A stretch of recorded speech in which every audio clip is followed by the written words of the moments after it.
is in the hands of God.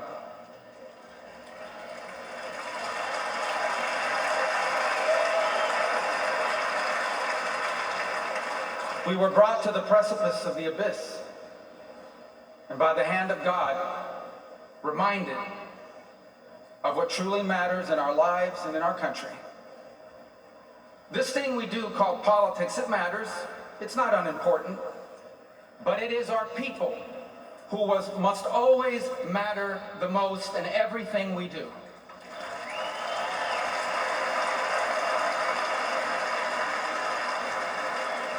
By giving voice to everyday Americans, President Trump has not just transformed our party, he has inspired a movement.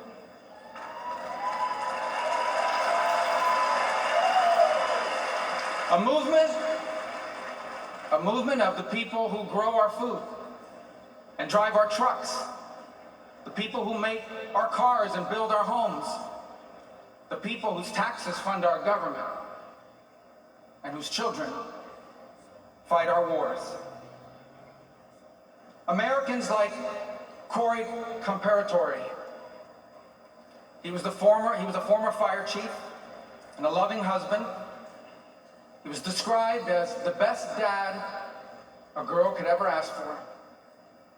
As a man of God who loved Jesus fiercely and looked after members of his church. Cory was one of the millions of everyday Americans who make our country great. He wasn't rich, he wasn't famous, and the only reason why we know his name and story now is because last Saturday, he shielded his wife and daughter from an assassin's bullet and lost his life the way he lived it, a hero.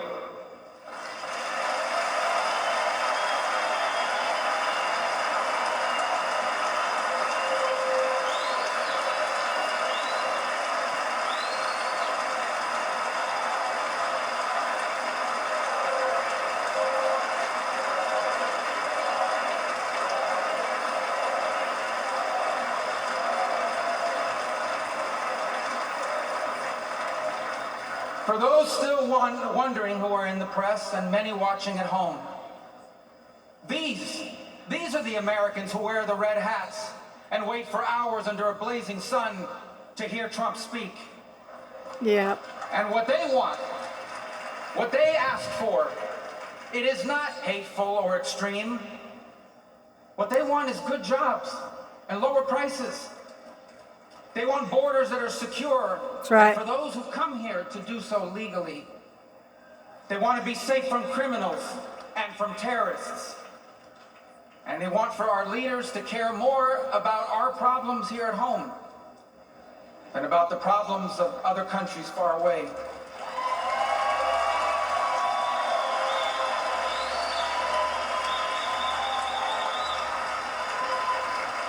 There is absolutely nothing dangerous or anything divisive about putting Americans first.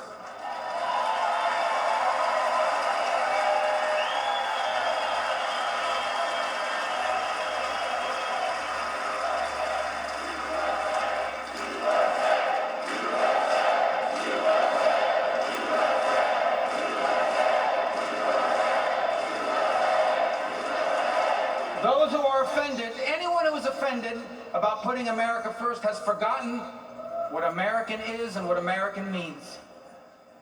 American isn't the color of our skin or our ethnicity. Americans are people as diverse as humanity itself. But out of many, we are one. Because as the life story of our next Vice President, J.D. Vance, reminds us, we are all descendants of ordinary people who achieved extraordinary things.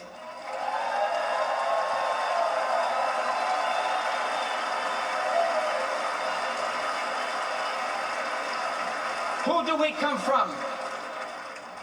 We come from pioneers who ventured west to chase their dreams, and slaves who overcame bondage to claim their right to the promise of America. We come from exiles who fled tyranny in search of freedom, and of immigrants who left behind all they had and knew because they could not be or achieve God's purpose for their life in the nation of their birth. That is an American. Woohoo!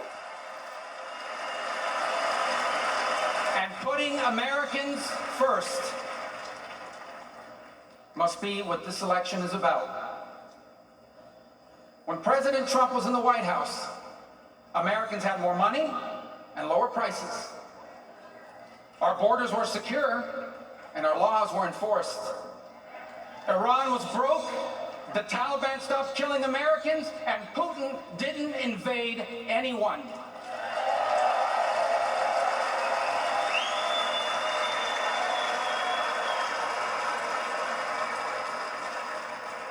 Now under Biden, high prices devour paychecks.